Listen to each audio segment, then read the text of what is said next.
5, 4, and we are live. Hi, everybody. Matt here from Matt Likes Comics, and tonight my guest is one who I have been looking forward to talking to for a while, one-on-one like this. Eric from SideQuest Comics. How you doing tonight there, Eric? I'm doing good. I'm super excited, Matt, to get on with you and chit-chat about comics and collecting and just anything weird with comics. We're kind of the same type of comic guy. We like that weird stuff because, and I think this is important because it's fun, right? Exactly. And we seem to have a lot of the same interests in secondary DC characters. Yeah, and we're both Aquaman fans. Oh yeah, there we go. Supergirl is considered a secondary character. You know, are you a fan of Batgirl? I am. There you go. I'm barely holding off going after her runs because I'm trying to finish Supergirl. I'm trying to be good and just finish all the Supergirls, which is just I'm going to tell you right now, Supergirl volume, the one with the Matrix version that becomes the Angel. Okay. That is a hard one to finish because issues 70 to 80 are very short printed. Yeah, those are the ones I think I need, and that's it for that run. I really had to overpay for 75. Oh man. Like we're talking $30-$40. And literally it literally was this, I have never seen this before. I don't know if I'm ever going to see it again. Yeah. Out comes the money. I've done that at the same time it finished the run for me. So yeah, it's one of those things. If you see it, you kind of have to get it because I've run into that with a lot of series from the 90s, really. Ghost Rider, I think not Shadowhawk. What's the Dark Hawk that Nate's always drooling over? So yeah, I ended up picking because Nate likes it so much. I ended up picking up 6 or 7 issues of Dark Hawk, and I'm like, once I get to that point, I look at myself and go, I got to do the damn run now. I feel that pain. Like this happened to me with John Sable. I just started that one. Like I bought a couple of issues when I did a Mike Grell video. I was like, I don't have any John Sable. I better get a couple. Might as well get the first one because I see it's cheap on my comic shop. Yeah. And so I bought that in issue 2, and then I found issue 0 and another 6 issue in a dollar bin at the next show I went to. And now I have a list of the ones I don't have so that I can complete the run. Now, have you been doing, and I love doing this with Nate, have you been getting Warlord? Because he got me hooked on that. And I've been really rubbing it in that almost everything I got for $1, and I am down to one more issue already, and that's it. Very nice. Warlord is another one that I only do dollar bin diving. I only ever paid for more than $1 for one book in the Warlord run, and that's because I forgot to bring some when I was meeting Mike Grell. Okay. So I went to buy one because I had a Legion book. I had this one here, which is signed by Mike Grell and Jim Shooter. Oh, wow. That's cool. Years. But as you can see right here, here's Mike Grell's. Man, that's a nice signature. Nice and big. Yeah, well, he signs it the same way he signs his pictures. He's like, and he's very meticulous when he does it. It's not like where it's like, like I do. All right, before we get much further, there's 2 things that I want to do. One, I'm going to make myself big for a second to show off the board of members. Ladies and gentlemen, we have AG, Big Nasty Comics, Chonko Comics and Nerd Culture, Comic Collector Geek, Son of Crom, Cliff on Comics, Ryan Riley, Robbie Josephs, Rad Art and Comics, Ben Compton, Figure Drawing, Comic Mike, Collecto6, and TM Nerdy. They are the members of the channel. Second of all, now I will make us both on again, and we're going to say hello to the chat. Hello to the chat. All right, let's see what we got. Well, I've seen this guy before. He always seems to try to be first. We've got Robbie Josephs. Hi, Robbie. We've got Kay Munin. Hi, Andreas. Good to see you. We have, let's see here. We have Lau Tor. Hi, Lau. Lau's from my area, and he's been on my channel, and I ran into him at the comic shop about a month and a half ago. We've got Adam here from Up and Adam Comics. Hi, Adam. We've got Thomas O'Donnell. Good to see you, Thomas. Comic Mike has made it. And my next guest next week is Gotham and Glam. She's here. Hi, Celia. And we've got Chonko. That song has been an earworm ever since I've heard it. It's an earworm. Yeah. I find myself always like Chonko, singing along to it every time I hear it on the screen. Lyle's a big friend of the channel. He's here tonight. Hi, Lyle. And we've got Son of Crom. I was glad to see you up and about sort of on Sunday there. It was good to have you and Lyle and Stevie D on the channel. Let's see here. And Son of Crom has gifted memberships. Yeah. Awesome. Well, now I'm going to have to put 5 more on the board when I see it. But since he was able to since he did this, we're going to play the little song that I found. Give me some money. Give me some money. Who doesn't love Spinal Tap? That's all I'll say. Thank you very much. And look at this here. Just a second. Let's make sure we're not missing anybody first. We got JSS Brooklyn. Good to see you. JSS Big Nasty's here. Hi, Big Nasty. Mike Dennis is in the crowd. Hi, Mike. Mr. Akins, what's on the comic rack? Did someone say SideQuest? And we've got a donation. So I really need to get more Give me some money. Give me some money.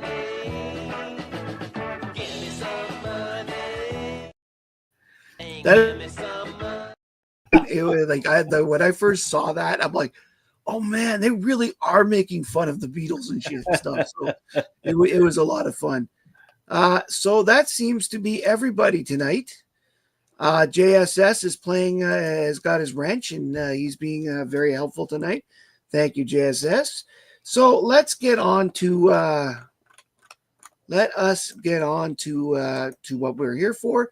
Eric, we've heard your origin on Alan's channel. We've heard your origin on Nate's channel. So we're not going to go there today. But what I'd like to ask you about is, what are your collecting habits? What do you buy first when you see a bunch of stuff? So I've gotten to the point as a collector that I'm not super concerned with speccing and, condition and stuff, because I get comics because we've already mentioned they're fun. I'm kind of impulsive in a way that if it makes me laugh, like the covers, I'm going to grab it. I am firsthand an artist lover. I love art. I went to art school. So that's what's going to draw me in a comic. So I'm not really concerned about the shape. I have some comics that are literally falling apart, but I just wanted to read the story. I wanted to enjoy the artwork in them. So I'm the type of collector that likes dollar diving. I like discount diving. Now I do go after big books, but once again, I don't care if they're slabbed or not. I actually prefer them to be raw so I can read them, over and over and over again. Yeah, I only own one slab book myself, and I won that in an auction that I really shouldn't have bid in. Like, okay, well, no one's bidding on this. Excuse me. I'm going to help them out. I know them. Yeah. And then, oh, crap, I won.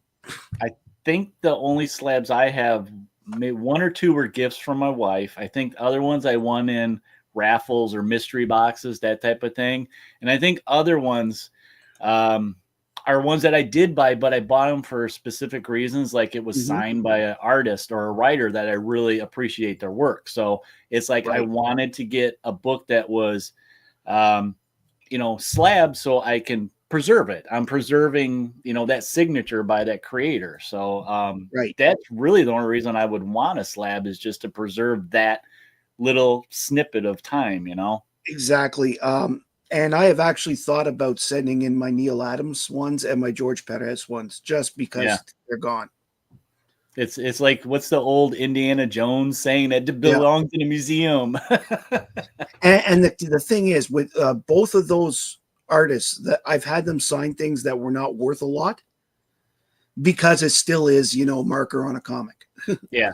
Yeah. And I mean, still have a little thing about I know that. I do too, especially with the bigger books. Like I think the last year or so, I've been, going to shows where Chris Claremont's on, and he's got some big books, and I Yeah. have them, but it's just like to replace that book, it gives me that anxiety. But then again, I go back to somebody told me, it's like, well, why do you want to get that sign? And you got to pick those personal reasons. Maybe that book was a big reason to you growing up to get into comics or get into a character or something like that. So you're kind of making it even that little bit more special to you because you're getting that creator to sign a book that meant so much to you. I've got one signed by Chris Claremont that he did in person in Ottawa. But what I found hard was that I went up, I got the signature. It was free at the time. Okay. Okay. But I had to listen to him for 20. I didn't know how to walk away. I had to listen to him literally complain about John Byrne for 20 minutes. Yeah. Yeah. I had a fun recent experience with him where I had to wait for, I think it was over 2 hours in his line, and I got in it right away. And it was brutal. And I know it's because he wants to talk to every fan. He enjoys talking to fans. But yeah, sometimes that happens where he gets on a rant, the old man rant, and it's just like, and I put up with one, which is hilarious because now I'm at the point where I do old man rants according to my so, she said that election night I must have made 4 rants at various times for one thing or another. How the hell is this person winning? This person is and all this other stuff. But enough about that. It was like, it was just one of those things where, and, everybody calls Stephen the Lemon Tree. Well, long before that, my wife was calling me Grandpa Simpson. So and even my LS guy thinks it's hilarious. Once in a while, I go on a rant there and he says, "Oh, Matt's yelling at clouds again." Yeah. So, yeah. Okay. So, other than that, you're going to Heroes Con with a whole bunch of different people this year. How many conventions do you go to a year of the major and middle variety? I mean, everybody goes to their local once a month shows. Yeah, I love the small cons. I think more than the big ones. So I'm in the Chicago area, so we do have some big ones. We have C2E2, that's once a year, and then in August we have used to be Wizard World. It's now Fan Expo, I think is what it's called. Yeah, Fan Expo's been buying up a lot of them. Yeah, and it's basically the same, but it's like they're very everything, video games, movies, all that stuff. It's not just comics. So I prefer the little ones because it's more about the comics, Yes. So it's like I don't go to C2E2 every year. I kind of skip it every other year because it's like I see the same type of stuff. The old Wizard World, I try to get to every year because it's real easy for me to get there and park and go in. It's like a 30-minute drive for me. So it's not like I have to get a hotel to go to it. I can actually just get up from my own nice, comfortable bed and go down there for the day and then come home and, and do it all over again. So those are pretty much it for the year, maybe 2 big ones. I don't do a lot of traveling. So this Heroes Con is probably going to be the first big one out of the state for me. And a big majority of that draw is, I know it's a big, it's for comic collectors, but that's not the draw for me. The draw is the community. It's all of us just going to have fun. It's not going to be so much about, I got to see this person, that person, or find this book, that book, but it's going to be just hanging out with your buddies. That's right. Us fighting over in the dollar bin books and, and throwing books to each other and say, you got to get this one type of thing. So, yeah. And that what I've liked is a lot of the shows that Alan and I've gone to together, we've spiced things up a little by having a contest. Who can get the better whatevers? Okay. See, we're doing something like that, but we're doing the opposite. We're going to get the worst comic. Who's going to get the silliest, stupidest comic? Oh, God. Right off the bat, Lettuce Comics. Doesn't matter what it is. He seems to have a knack for that. Yeah. Okay, Robbie has a question for both of us. Do you prefer or like reading books pre-1980 or post-1980 better?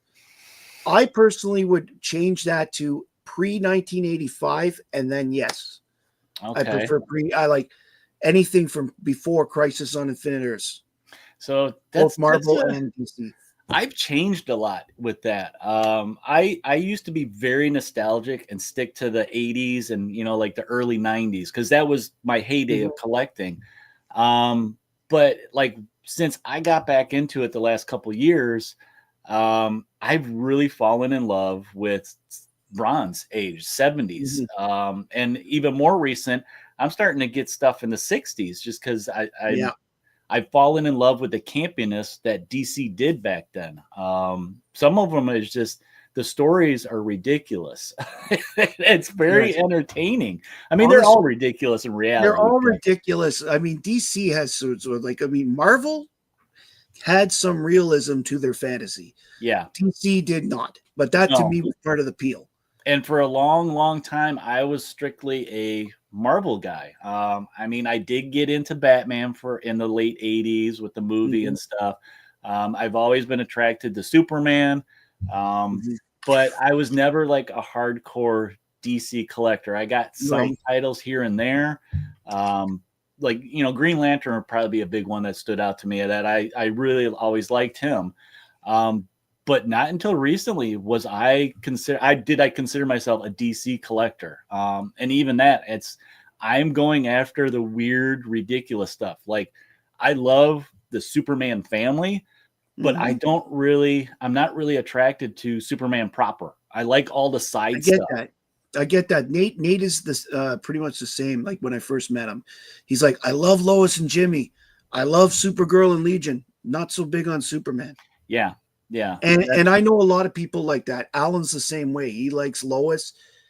He likes Supergirl. He likes the Legion to a small extent, but he doesn't buy Superman books unless they're keys, for example. Okay. Where a guy like me, I like Superman, period. Like, I mean, part of it is how I started reading comics. I mean, I started reading Silver Age because my dad had the collection of my uncles in the basement. Oh, so I started with Silver Age, and I was, this was 1976, 1977. So 70s comics were around, and I started reading those because that was what I bought at the store. Yeah. And that's, the 80s and the bronze, like that's what I'm saying. So Bronze Age, Silver Age, 1980s. I watch all those. I read all those because it makes me a kid. Yeah. And partly because of Justice League books that had the Justice Society and the fact that All-Star Squadron came out in 1981, it made me really interested in Golden Age superheroes for DC. Okay. Now, and I do still read modern stuff. I go every Wednesday and I have a pull list and I get all that new stuff and read it. It's weird. Some of it I'm a true fan, like with the X titles. That was kind of my entry into comic collecting was the X-Men. And it's like I still get them. But some of them I've dropped because it's just like, the stories weren't as entertaining, or they were going places that I just didn't really care about. So I do still get them, but I'm finding that I'll try them for a little while. And if I'm not really into it, I'll drop it. And, maybe I'll come back to it someday type of thing when there's like a whole bunch of them and I can read it all at once. Cause sometimes that's a thing too. One of the hardest things I find is dropping a title. I am so happy when a title gets canceled. Yeah, I like that too. I don't have to make the decision. But I can make the decision to not continue. Like, I love Alien, but the Marvel one, they kept stopping it and then restarting it, and it became miniseries. I don't know you know what? I'm just going to collect it in a book. Yeah. I stopped that. And it was good stuff. Like, I really enjoyed it. Actually, there's a few Alien covers I've used in the cover challenges, so I've been very happy. They're great. There's one cover of Alien that I made laugh so hard because if you're familiar with the video for Bohemian Rhapsody, it's got 4 people standing in those positions, all of them with face huggers. Anyway, I'm going to make you big now, and let's take a look at what you brought us tonight. Okay. Well, I did dig out some of my go-tos. Let's see. Being an X-Men guy, I figured I'll show 2 X-Men books, okay? And then I'll get to, like your title says, you're talking about the side quest. So I'm Yes. going to show a bunch of side quest stuff that distract me.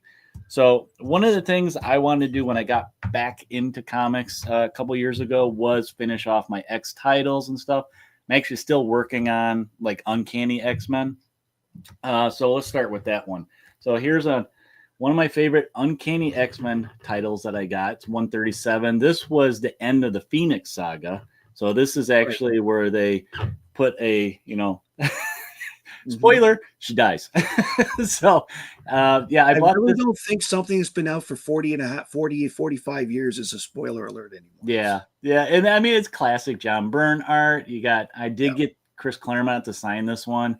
I think I've had this since I was in the 80s. I bought it in the back issue bins there for, Right. till I got the price on it back. No, it was probably less than $20 back then. Now, a little bit more. But yeah, this is always Actually, one that I really liked. One of the two reasons why I don't get into Spider-Man and X-Men is the cost. Yeah, It's just for what it costs me to buy, say, a 1970s Spider-Man book, I can get 15 in the dollar bin. Spider-Man's always a weird one for me. I go back and forth on him. I'll read him for a while, and then I get a little bored. Yeah. And tired of the story arcs they have with him, and I leave.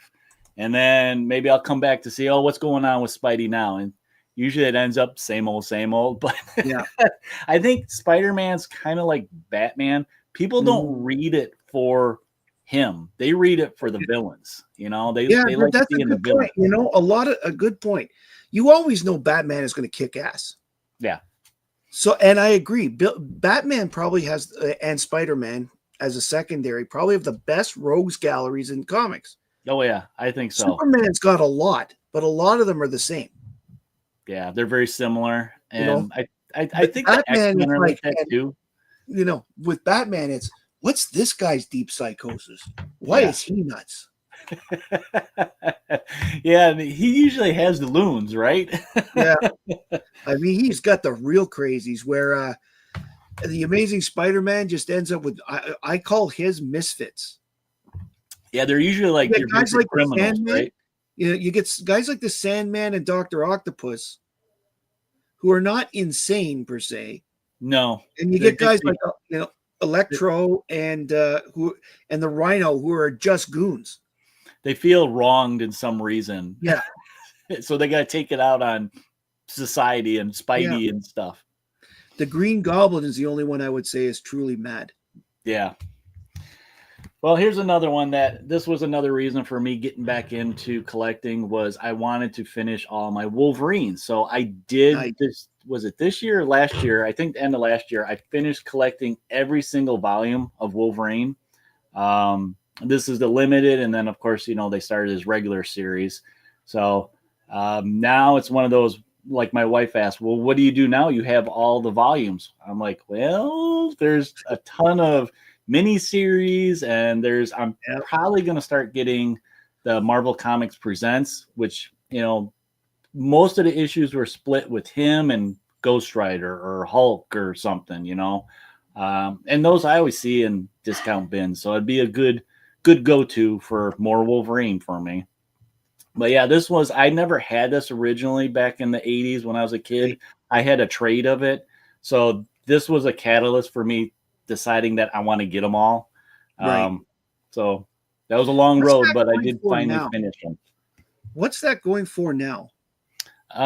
So let's see. I splurged when I got this, and this was like a near mint copy. I think I paid just over $200 for this. Okay. So yeah, they're kind of up there depending on the grade and stuff like that. I because mainly it's his first solo, series ever. So, because at that point he was still, kind of that side character in Uncanny X-Men. I think once he started doing his solo stuff is when he blew up. All right, so let's show some interesting stuff that I consider my side quest, hence my title of the channel. I've always been a fan of horror movies Right. and stuff like that. And I think until probably the last 2 years did I really start, when I started getting into 70s comics, because I like monster comics. Like I started getting all the Tomb of Dracula's and Frankenstein, all that stuff from the 70s. I discovered, I got to read a lot of the DC 70s horror because my dad liked Yes. it and actually bought it. so that, and that's when I got turned on. I was like, DC compared to Marvel's horror just blew me away as just like the anthology comics they had. And Right. some of my favorite ones, I actually posted this on Instagram earlier today. This was probably one of the first ones that I fell in love with, was That is the a Witching great Hour. series. I love the art in these old DC horror. Like this one, Ghost. What else did they have? Black Magic. Yeah. The All thing those- is, other than ghosts, a lot of these books, like Witching Hour, Black Magic, for example, they have not been reprinted in places. So you have to No. buy these books in order to read them. Yeah, and I don't see Witching Hour a lot when I go to the shows. Yeah. They just didn't survive. Even though they're fan favorites, they just Yeah, I know. I mean, the series went about 70 books, I think. I think so, yeah. Yeah, I've got a few numbered in, well, actually maybe 80, 90, because I've got a few numbered in the 60s and 70s. But here's another one of my favorite covers early on. So that was number 1. This is number 5. I love this cover with the witch up. Oh, that looks like it's in great shape. Yeah, this perspective is awesome. I mean, the spine's a little beat up, but for its age, because this was, I think, still 1969 when this one came out. It's 15 cents, so definitely 60s. Yeah, I just love the 1960s. perspective. I mean, the art back in these horror books, I know a lot of people consider them, oh, they're kind of throwaway comics or throwaway stories, but the artwork is just masterful done back then. I think they're underrated. You look at some of the artists that worked on these books, you know, a lot of them, that's how they got their start. They were put on these kind of books. So yeah, these ones are always on my hunt list when I look at them. I just want to follow up here on something that Chonko's saying about DC Bronze horror is getting very popular. I will say certain titles are getting popular, House of Mystery, House of Secrets. But again, a lot of these titles like Black Magic and Witching Hour, you can still get a lot of the books in the dollar bin if you're looking right. Yeah. And like I said, they're usually beat up, so you're not going to pay a lot. Exactly. All right. So here's another one, sticking with horror. This one was on my list for a long time. I love. Nice. Yeah. This number 5 is Wrightson. Yeah. So this number 20, A Weird Mystery. I love the werewolves that he did in this. They look great. And I think he did like an art book where he featured a lot of sketches from this stuff. I think he had a Cycles of the Wolf and stuff like that. So yeah. And I think I paid what I pay, just under $20 for this. And it's That's mint. amazing. Yeah. That's probably 1976 based on the DC logo. Yeah. And I think this was one of his most popular, covers of that for that time. So, all right. And then I can't not show a Marvel. And if Nate's watching, easy, Nate, because I know you're going to like this one. One of my favorite all-time Marvel covers is this one, which is yes, paying homage to, Michael Jackson Thriller, Bill Sienkiewicz. Amazing art. He wasn't a comic artist. He was a fine artist working in comics is how I look at him. So yeah, his stuff is just phenomenal. If you guys haven't checked out his regular art, check out some of his other art. It's very fine art. It's not, pop culture type stuff. But still, you can see the resemblance in his style. Yeah. I believe it. One thing that comic books has given me, not just appreciation for decent short story writing, but art. Just, I find myself, I've gone to the National Gallery here in Ottawa a couple of times. Unfortunately, they don't have fine arts in terms of like paper drawings and stuff, but they do have a lot of paintings. And even that makes me think, oh, I see the inspiration for that now. I know where they got the idea for that. And it's Nate's fault that I bought a Dazzler. Oh boy. So there's that one. And then here's another artist. So now I'm kind of switching to art here. Oh, you got that one? I think I had Yeah. that one next to me somewhere. Oh, Oh, I got number 1 next to me. Oh wait, and I got this that's one. cool. Nice. And I paid $15 for it. Wow. Well, that was way back in the day. before or after the Taylor Swift? That was way before. I think I got that in 1988. So Mhm. that was expensive back then. Oh, real dollars, not these inflated dollars. Wow. So here's another artist I really like, Alex Ross. I love this cover. I mean, Yeah. I think I got this just because it is, original Green Lantern, and Mhm. like That my is a wife good actually asked me, "Why does he look like an old man?" I'm like, "Well, that's just his style. That's how he he makes." No, but them. he is old. He's been around since 1941. Yeah. Yep. No, actually, no.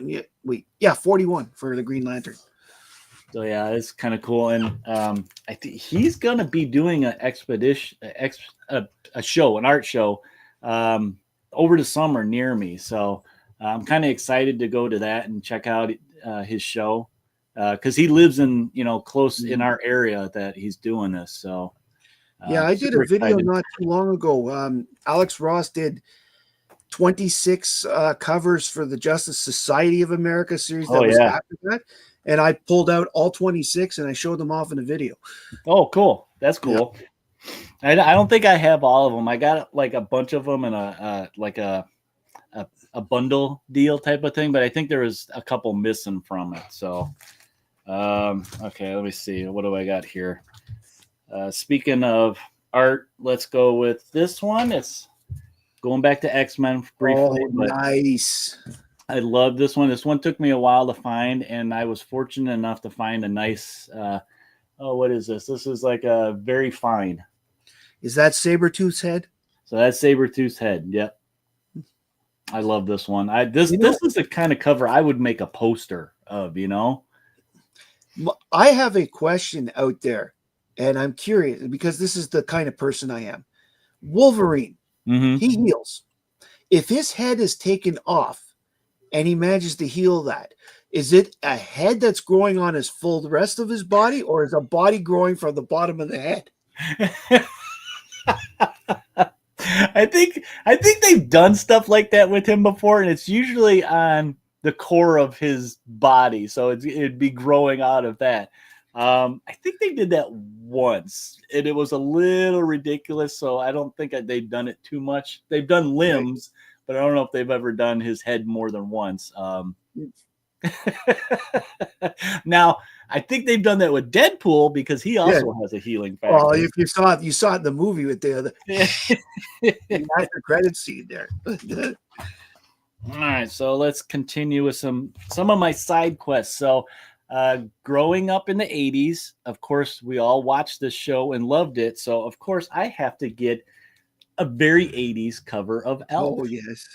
So this one just makes me laugh because I was just like, oh, yeah, I remember those jackets. Yeah, and the old guy from the show died not that long ago. Yeah, that's right. He was fairly old when they were doing the show too, wasn't he? He was pretty old. So yeah, I had to get this one. I like the photo. Is it photo? Man, if that's not photo, it's pretty good art. No, that's a photo, I believe. It's the sexiest face. Yeah, kind of funny. This one, it makes me laugh. So of course I'm gonna buy it just because of that. And then we're gonna tap into some 90s guilty pleasures. Nice. Nova. Some shiny Nova. Now I think I might have the regular cover where it's not so shiny, but of course I'm gonna go with a foil cover, right? Oh, you can't go 90s without a gimmick. No. And then keeping up with that, his teammate from the New Warriors, Night Thrasher. Oh, nice. Another good foil looking. Yeah. I don't know. His character kind of disappeared. I know they tried bringing him back for a while, but it just didn't. I don't think he fits into modern times very well. Marvel still, even though the 90s were the foil genre and you did the gimmicks, they really overdid the gimmicks. Yeah, they did. And then here's a nice one, Ditko. Speedball, very nice. Speedball. Very I remember these came out and I was like, what the heck is this? But You know what? He's actually a generally an interesting character. Yeah, one of my friends bought that, and I said, "What the hell is that? Like, did you just waste $1.25?" Like, Yeah, it's like they were trying to reinvent, the Spider-Man type of character, the young Mhm. character. But because I'm showing those because one of my favorite series from back in the day was this one. The I New Warriors. absolutely love this series. See, I picked up a couple of those in dollar bins recently, and I have to say I didn't mind them. They're pretty good. it's one of those series that it's just a fun read, right? It doesn't take it too serious. They do have a little bit of character development. They introduce a lot of newer characters, which was kind of fun. And it's just, they're a young team, so it was a fun read. Heroes of the '90s, as they say. And then here's another fun one from that time, Quasar. Now, Quasar. you can usually pick these up for fairly cheap, but if you see this particular issue, number 17, grab it. It has a cameo by a certain speedster from another comic company appear in this. They change his name a little bit, but it's totally Barry. So it's the Flush, right? Yeah. And it's just one of those funny comics to see everybody racing. Who's the number one speedster? And then, Yeah. Well, do you remember the Thor issue that had Clark Kent in it? Yes, I do. That's hilarious. I like how they. Yeah, Kame Union Firestar was in the New Warriors. Yeah, that was kind of how they brought her back, really, right? She was just kind of appearing here and there in the X books. And then after New Warriors is when her character took off, right? She joined, was it the New Avengers, I think, for a while? Yeah, I think so too. I think most of really her liked her. story I was liked her on the cartoon. Yeah, I did too. Okay. And it's like, they didn't know what to really do with her. I remember going to the comic store after I saw the cartoon for the first time, going and asking, "Have you got any comics with her in it?" And he's like, "She's not a real character. She's only on the TV show." And I'm like, "No." Yeah, that's right. And so you can get like her limited series that they had that came out. You can usually get that for decent prices. We'll see you later there, Bjorn. Thanks for showing up. Yeah. All right. And one of my guilty pleasures being a child of the 80s is I love all the toy comics that came out. Here's one for you guys. Robotix or Tox or Tix. I think it's Tix. First issue. I think this only lasted 4 issues. They did other than Transformers and GI Joe. I don't think any toy, and I include He-Man on this. I don't think anything lasted. No. I know they did Mask for a while, and DC. They did the Crystar or whatever that was. That one. One of my favorites is the insect one, Sectars. That one's just kind of silly too. This one I think is one of the worst ones though, because I had some of these toys. I don't know how they turned it into a cartoon or a comic. I mean, it had no backstory when you bought these toys. So they were, I think, coming up with stuff on the fly.